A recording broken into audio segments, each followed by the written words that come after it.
এটা মাথায় রাখবেন। আমি আপনাদের কাছে এবার বলি, এই আইন কি করবে? এই আইনটা অ্যামেন্ডমেন্ট করছি আমরা এই কারণে, সব তো করছি না, মাত্র কয়েকটি ধারা। শুনুন না একটু, শুনুন না একটু, হাত জোর করে বলছি শুনুন। মা বোনদের জন্য শুনুন, নারী নিরাপত্তার জন্য শুনুন, হাত জোর করে বলছি। প্লিজ আমাদের কেউ কোনো কথা বলবে না, কেউ কোনো কথা বলবে না, আপনারা কেউ কোনো কথা বলবেন না প্লিজ। আমার একটু টাইম লাগতেই পারে, কারণ আমার অপোজিশন লিডারের কোয়েশ্চেনের উত্তর দিতে হবে। মনে রাখবেন, এই নতুন বিলের তাৎপর্য তিনটি। তাৎপর্যটা বুঝুন। 1 নম্বর বর্ধিত শাস্তি, 2 নম্বর দ্রুত তদন্ত, 3 নম্বর দ্রুত ন্যায় বিচার।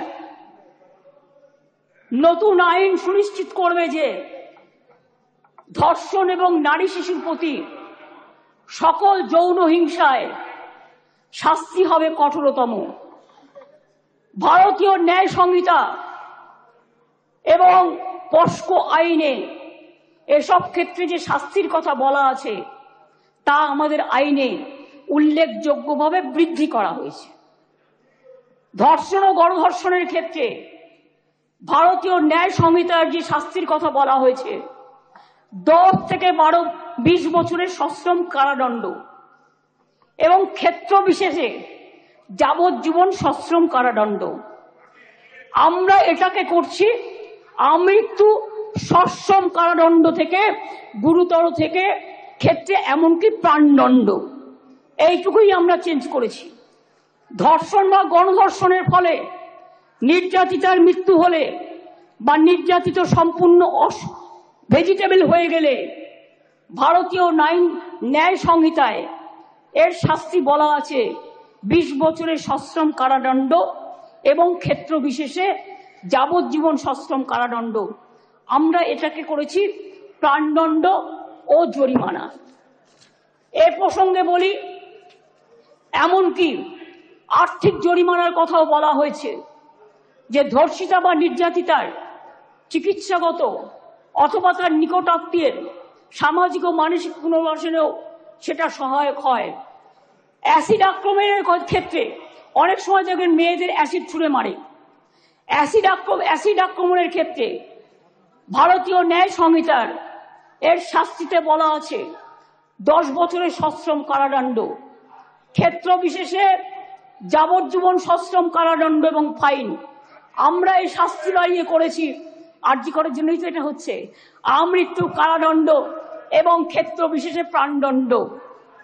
দ্রুত তদন্ত করবার জন্য অপরাজিতা টাস্ক ফোর্স নামে এই আইন পাশ হয়ে গেলেই একটি বিশেষ পুলিশ বাহিনী তৈরি করা হবে।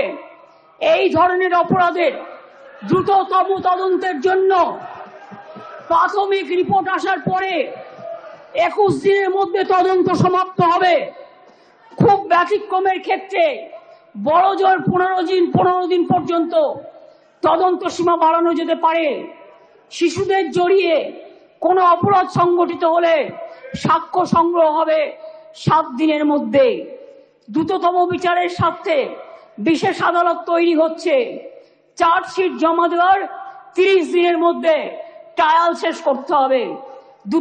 দ্রুততম বিচারই নির্যাতিতার মানসিক স্বাস্থ্য পুনরুদ্ধারের পক্ষে শ্রেষ্ঠতম পদক্ষেপ। আমি এখনো বলি যে আমরা নির্ভয়া ফান্ডের যে টাকা এসেছিল তাতে 60% কেন্দ্র দেয়, 40% আমরাও দিই। ইতিমধ্যেই আমরা এখনো কেন্দ্রের কাছ থেকে যা আমরা পেয়েছি 108 কোটি 79 লক্ষ, তার মধ্যে 81 কোটি 82 লক্ষ টাকা আমরা পেয়েছি যেটা প্রাপ্য ছিল। অর্থাৎ কেন্দ্রের কাছে এখনো 26 কোটি 97 লক্ষ টাকা বাকি আছে। কেন্দ্রের কাছ থেকে যে টাকা আমরা পেয়েছি তার কাজ পুরোটাই করা হয়েছে।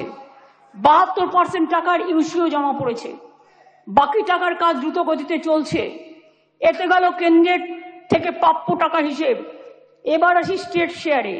নির্ভয়াতে রাজ্য 54 কোটি 55 লক্ষ টাকা ইতিমধ্যেই দিয়েছে এর মধ্যে 66% টাকা খরচাও হয়ে গেছে।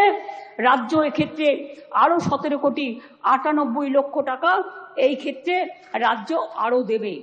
তাছাড়াও আমি মনে করি যে কিছু কিছু হসপিটালে এটা ফ্যাক্ট, আগেকার দিনে তৈরি হয়েছে মেডিকেল কলেজগুলো, কিছু ডাক্তার কিছু নার্সের যাওয়ার জন্য যে রাস্তাগুলো আছে গাছে ঢাকা বা অনেকটা খালি, এগুলো আমরা করিনি, অনেকদিন দীর্ঘদিন আগেকার। কিন্তু আমি অলরেডি হেলথ সেক্রেটারিকে ডেকে বলেছি, প্রিন্সিপাল সেক্রেটারিকে, প্রত্যেকটা রাস্তা তোমরা চেষ্টা করো কভার আপ করার, যেখান দিয়ে নার্স মহিলা ডাক্তাররা যাতায়াত করে বা অন্য ডাক্তাররাও। হয়তো একটু টাইম লাগবে, কিন্তু আমি 100 কোটি টাকা দিয়েছি, এর জন্য স্যাংশন করেছি আমরা। সিসিটিভি লাগাও সব জায়গায়, এবং যে জায়গাগুলো কভার করবে সেখানে আলো দাও। এছাড়াও যেখানে রেস্টরুম নেই সেখানে রেস্টরুমও করে দাও। তাছাড়াও আমরা একটা নারী সুরক্ষা, যেটা রাত্রি সাথী করেছি, যেখানে পরিষ্কার বলা হয়েছে যে মহিলারা যত কম সম্ভব 12 ঘন্টা ডিউটি করবে। যদি এমার্জেন্সি থাকে তার ডিউটি ডাক্তার বাড়াবে। তার কারণ মেয়েদের মনে রাখতে হবে, কেন করেছি সেটা আমাদের ব্যাপার, আপনি কেন কথা বলছেন? আমরা এই কারণে করেছি মেয়েদের সুরক্ষার জন্য। যারা রাতে কাজ করতে চায় তারা allowed. Problem, please listen carefully, রাত্রিরে যারা কাজ করবে তাদের ফুল প্রোটেকশন দেওয়ার জন্য। রাত্রিরে যদি কেউ কাজ করে তাদের ফুল প্রোটেকশন দেওয়ার জন্য এই রাত্রি সাথী করা হয়েছে। এবং হসপিটালগুলোর কাছেও আমরা বলেছি, স্কুলগুলোকেও বলেছি, আইসিডিএস সেন্টারগুলোকেও বলেছি, মিড ডে মিল সেন্টারগুলোকেও বলেছি সঠিক পদক্ষেপ নিতে। এবং মনে রাখবেন, এই বিলটি এখানে পাশ হওয়ার পরে মাননীয় রাজ্যপালের কাছে যাবেন, তিনি তাড়াতাড়ি এটা পাশ করলে এটা রাষ্ট্রপতির কাছে যাবে, রাষ্ট্রপতির কাছে গেলে এটা আইনে পাশ হবে, এবং এটা আইনে পাশ হলে এটা একটা ইতিহাস হয়ে থাকবে এবং সব রাজ্য এটাকে আগামী দিন মডেল করবে, মনে রাখবেন। আর প্রধানমন্ত্রী করতে পারেনি বলে আমরা করেছি। প্রধানমন্ত্রী, আপনি দেশের লজ্জা, আপনি মেয়েদের প্রোটেকশন দিতে পারেন না, তাই আপনার পদত্যাগ দাবি করছি। স্বরাষ্ট্রমন্ত্রী 2022-এ তথ্য অনুযায়ী দেশের বিভিন্ন প্রান্তে ধর্ষণের ঘটনায়, সব রাজ্যেই পুলিশ আছে, সেন্ট্রালেও আছে, ধর্ষণের ঘটনায় গড়ে 76% ক্ষেত্রে পুলিশ তদন্ত শেষ করে চার্জশিট জমা দিতে পেরেছে, কিন্তু মাত্র 2.6% 56% ক্ষেত্রে অপরাধী দোষী সাব্যস্ত হয়েছে। প্রবলেমটা কিন্তু এই জায়গায় রয়ে গেছে, গলদটা। ধর্ষণ রোধে দ্রুত বিচার এবং কঠোরতম সাজার দাবি জানিয়ে আমি 2টো চিঠি ইতিমধ্যেই প্রধানমন্ত্রীকে লিখেছি। আমি যেহেতু তার কাছ থেকে কোনো উত্তর পাইনি, উত্তর দিয়েছেন একজন উইমেন অ্যান্ড চাইল্ড ডিপার্টমেন্টের মিনিস্টার, কিন্তু তিনি যে উত্তর দিয়েছেন সেটাকেও কাউন্টার করে আমি প্রধানমন্ত্রীকে জানিয়েছি। যদি দিল্লি নিজে এই চিঠি দুটো, স্যার সবার জ্ঞাতার্থে বাক্য একটু দিয়ে দেবে টেবিলে, আমি প্রধানমন্ত্রীকে লেখা চিঠিগুলো এখানে পেশ করলাম। ন্যায় সংহিতা বিল যখন প্রথম তাড়াহুড়ো করে পাশ করা হয় নির্বাচনের আগে, আমি বারবার স্বরাষ্ট্রমন্ত্রীকে বলেছিলাম এটা তাড়াহুড়ো করে করবেন না, এটা আমাদের রাজ্যগুলোর সাথে আলোচনা করুন, শুধু একটা চিঠি দিলে দায়িত্ব শেষ হয়ে যায় না। আমি অনেকবার অপোজ করেছি যে এটা কিন্তু রাজ্যকে কনসাল্ট করা হয়নি, মনে রাখবেন। তাছাড়াও আমি বলেছিলাম নতুন গভর্নমেন্ট আসুক, তাদের সাথে আলোচনা করুন, লোকসভায় আলোচনা হোক, রাজ্যসভায় আলোচনা হোক, বিরোধী দলের সাথে আলোচনা হোক, সরকারি দলের সাথে আলোচনা হোক, তারপরে এটা আপনারা করুন, কিন্তু সেটা তারা করেননি। তাই আজকে বাধ্য হয়ে আমরা সারা দেশের মেয়েরা যাতে সুফল পায় মনে রাখবেন, আজকে বাংলাকে নিয়ে শুধু বদনাম যারা করছেন, বাংলার সম্মান নিয়ে ভাবুন। বাংলা মাকে বদনাম করলে আপনার গায়েও লাগবে, আমার গায়েও লাগবে।